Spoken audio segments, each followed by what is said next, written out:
Brenda Dorsch, desde el Departamento de Ciencias de la Atmósfera y los Océanos de la UBA. Nos va a contar sobre caracterización de estructuras en el viento solar a una unidad astronómica. Gracias, Brenda. Sí, hola, ¿qué tal? ¿Me escuchan bien? ¿Se puede ver todo? ¿Podrían Perfecto. confirmarme? Excelente. Bueno, ante todo, buenas tardes y gracias a toda la organización por brindar este espacio. La verdad que estoy muy agradecida de poder participar. Y bueno, mi nombre es Brenda, como bien dijo Eve. Soy estudiante de grado de Ciencias de la Atmósfera y me encuentro realizando la tesis en Space Weather bajo la dirección del doctor Sergio Dazo. Y hoy vengo a contarles parte del estudio que venimos realizando en justamente caracterización de estructuras en el viento solar a una unidad astronómica. Entonces, el ambiente solar terrestre, que conocemos como geoespacio, es una región que se encuentra suficientemente cerca como para afectar a la actividad humana, con lo cual es muy importante poder estudiar el viento solar y en particular su interacción con la Tierra. El viento solar, como sabemos, está estructurado por la rotación del Sol en lo que conocemos como la espiral de Parker, pero esta espiral no siempre es tan ideal como se propone, incluso cuando no se observan eventos como las ICMS. En particular, nosotros estuvimos estudiando las ICMS, con lo cual les voy a comentar algunas propiedades, recordar algunas propiedades principales que se observan a una unidad astronómica, como lo son la baja temperatura del protón, un aumento en la intensidad del campo magnético interplanetario y una rotación ligera del mismo. Observaciones in situ que se realizaron en el viento solar han mostrado una dependencia directa entre la temperatura del protón y la velocidad del viento solar. Sin embargo, esta relación no ha sido observada en las ICMS, con lo cual esto nos ha despertado algunas preguntas. Es cómo se comporta el viento solar durante este tipo de eventos y fuera de este tipo de eventos, y también qué tanto se apartan las propiedades cuando ocurren. Entonces, para responder esto, utilizamos datos del satélite ACE, que se encuentra en el punto lagrangiano L1, y utilizamos el periodo de entre 1998 y 2017, que abarca casi por completo los ciclos solares números 23 y 24. Empleamos data horaria y utilizamos dos de los instrumentos a bordo de ACE, que son MAG y SWEPAM. Y de estos instrumentos seleccionamos las variables temperatura de protón, velocidad de viento solar, campo magnético interplanetario total y sus componentes X y Z en el sistema GCM. Además, para analizar las ICMS, tomamos el catálogo realizado por Richardson y Kane. A su vez, definimos dos variables, que son dos ángulos, a los cuales llamamos alfa, al ángulo que se forma entre el campo magnético interplanetario y la línea Sol-Tierra, que vendría a ser el ángulo que se forma por la espiral de Parker, y el ángulo que llamamos phi, que es el ángulo entre el campo magnético interplanetario y la eclíptica. Este ángulo vendría a mostrar el desfasaje del campo magnético interplanetario del plano eclíptico. Entonces, bueno, primero nuestra base de datos la separamos en dos grupos. Un grupo correspondiente a los datos de ICMS y otro grupo correspondiente a los datos de un medio interplanetario en el cual no se observan ICMS, que lo voy a llamar datos no ICMS. Para resumir, las histogramas que van a ver en adelante son histogramas que hemos normalizado para poder comparar los datos, y en color rojizo van a ver los datos correspondientes a ICMS y en un color azulado los datos correspondientes a no ICMS. Entonces, bueno, acá en la figura arriba a la izquierda se observa los resultados del viento, de la velocidad del viento solar. Que lo que se observa es que los datos de ICMS, en el caso de la velocidad del viento solar, no muestran una gran diferencia de los datos que no son de ICMS. Pero sí lo que notamos es que para intensidades aproximadamente mayores a 750 km por segundo, hay una mayor proporción de datos de ICMS. En el caso de la temperatura de protón, como dije previamente, una característica es que la temperatura de protón en ICMS es baja. Y esto se puede ver muy claramente en el histograma de abajo a la derecha, donde aproximadamente un 90% de los datos de ICMS se encuentra por debajo del valor medio de los datos no ICMS. Y un dato que me olvidaba de mencionar es que de todo nuestro dataset, un poco más del 7% de los datos corresponde a datos de ICMS. Entonces, ¿cómo se relacionan estas dos variables? Bueno, López y Freeman, ya hace varios años, utilizando datos de aproximadamente 5 años, vieron la relación que se establece entre estas dos variables y establecieron una relación para viento rápido y una relación para viento lento. Viento rápido como aquel mayor a 500 km por segundo y viento lento como aquel menor a 500 km por segundo. En el caso del viento rápido establecieron que hay una relación lineal entre ambas variables, pero en el caso de viento lento la relación, si bien también es lineal, pero esta relación lineal es entre la velocidad del viento solar y la raíz de la temperatura del protón. Lo que hicimos nosotros en este trabajo fue tomar nuestra nueva base de datos, que además es extendida en años, ya que son casi 20 años, y verificamos esta relación, lo cual lo hicimos, y obviamente como tenemos nuevos datos, obtuvimos una nueva relación, es decir, nuevos coeficientes. Entonces tuvimos una nueva expresión para la temperatura esperada. Richardson propuso un criterio para ICMIS utilizando estas y relacionando la temperatura esperada y la temperatura observada. Lo que propone Richardson es que para eventos de ICMIS, la temperatura observada de protón va a ser menor a la temperatura esperada dividido 2. Entonces nosotros utilizamos la expresión que hallamos de la temperatura esperada y lo aplicamos a este criterio, hallando que aproximadamente un 67% de los datos de ICMI cumplen el criterio.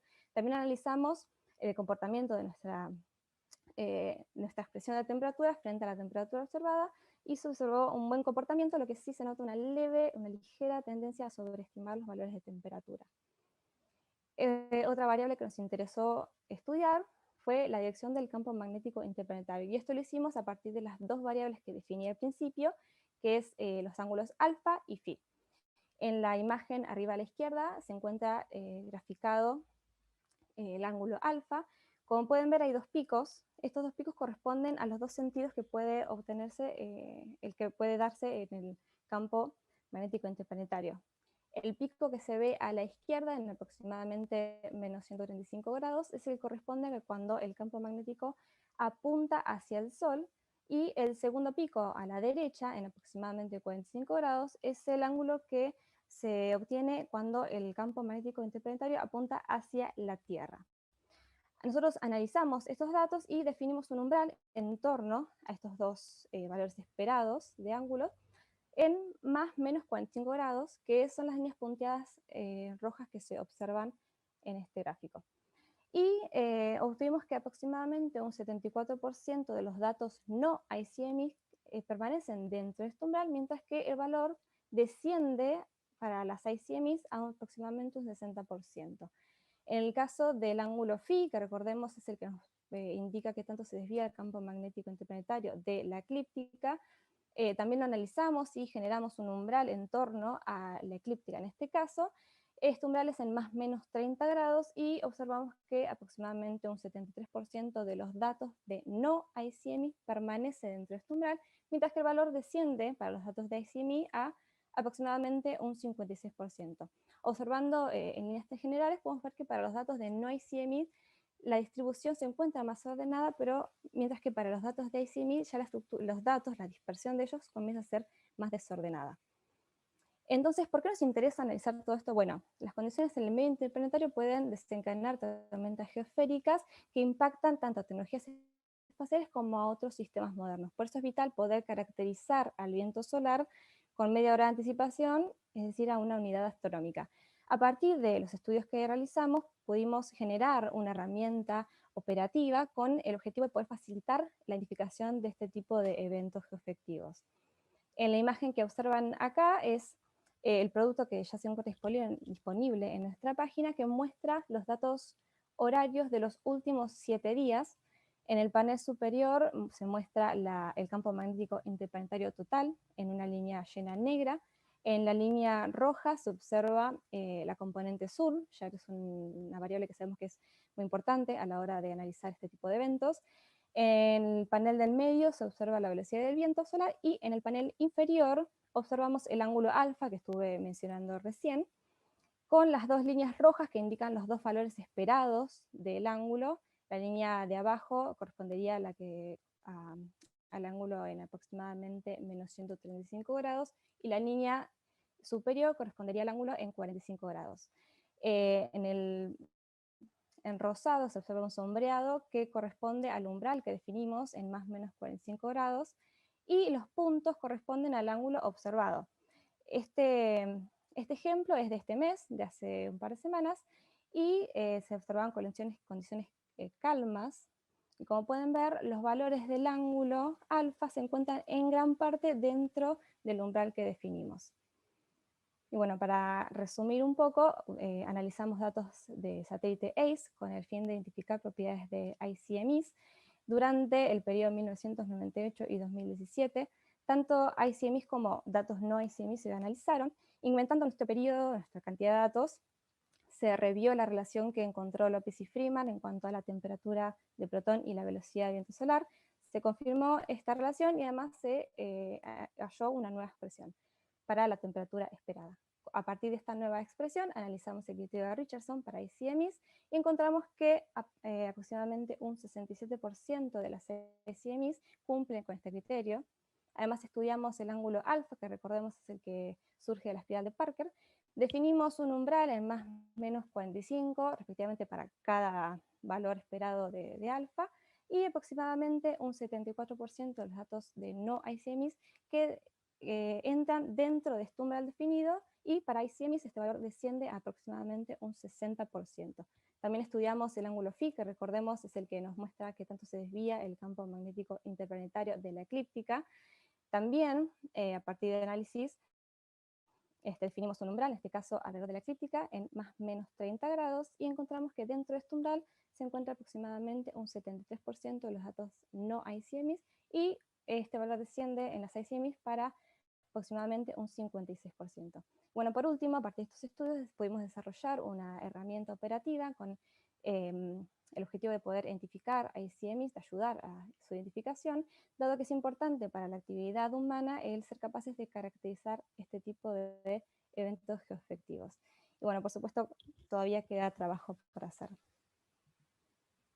Muchísimas gracias. Gracias por escuchar y gracias por permitirme estar acá. Muchas gracias, Brenda. Muy buena la charla. Muy interesante el trabajo que estás haciendo. Gracias. ¿Hay preguntas?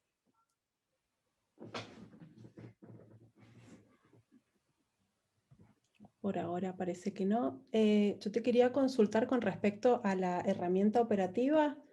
Sí. ¿Cuál sería el tiempo con el que uno, el tiempo con el que uno no dispone desde que la nave envía los datos hasta que ustedes los reciben, los pueden procesar, analizar y realmente se puede... Sí, eso está hecho ¿cómo es? Los datos son a momento, digamos.